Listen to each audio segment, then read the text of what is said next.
ela é bem simples. Você vai achar a tarefa que você quer adicionar, vai clicar aqui nesses três botõezinhos, vai abrir os menus. Você vai localizar essa tag aqui, esse ícone de tag, e aqui você pode ver quais tags já estão vinculados à tarefa, aqui no caso não tem nenhuma, você pode ir adicionando usando a vírgula se quiser adicionar mais de uma.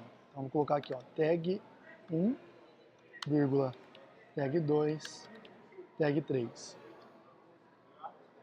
Ó, eu adicionei aqui essas tags. Você pode escolher também a tag que já está presente. Então, se você quiser adicionar alguma tag que já existe, é só clicar aqui. Nesse caso, você pode confirmar e pronto. Esse contato, essa tarefa ela já tem as tags adicionadas, você vai poder utilizar no filtro.